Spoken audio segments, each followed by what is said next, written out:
Well, it's like, this is a side to worms which like the public had never seen before.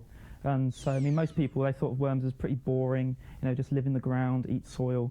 And there's this whole thing going on underneath with them. And so this is just bringing to light, making the public aware of what really goes on.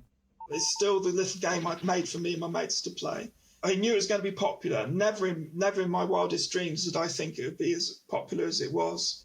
What is worms? Oh, worms is a terrible thing you pick up if you don't keep yourself clean.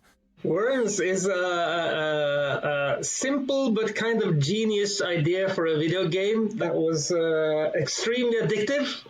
And it was a huge amount of fun for a huge amount of people in the 90s and 2000s all over the world.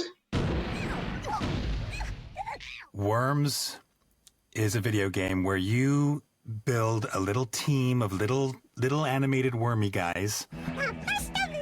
And you have all kinds of cool weapons at your disposal. Oh, no! And you fight against another team on this landscape. When the worms move, they go, and it's fantastic. It was a great fun game.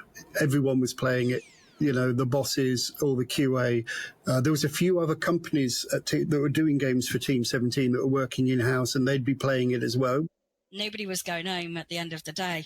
We were all coming in on a Saturday and Sunday and running our own tournaments. You know, whenever anybody says to me, when do you truly know that you've got something special in development? That's when you know.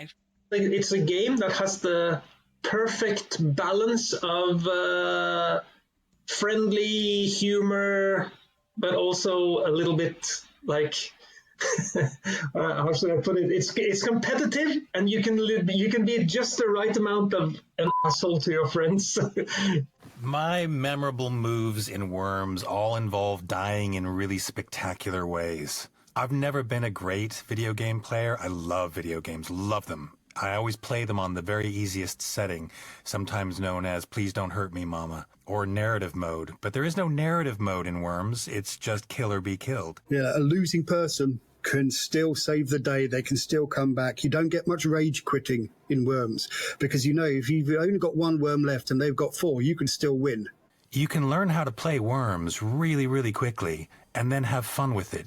The thing is, there are obviously countless amounts of classics, but so many of them just don't hold up anymore. It's an old game, but it still plays well, and it's good fun. It's very easy for people to get into. There's lots in the games. I spent an awful long time balancing it and refining it. It's great to be still here talking about it.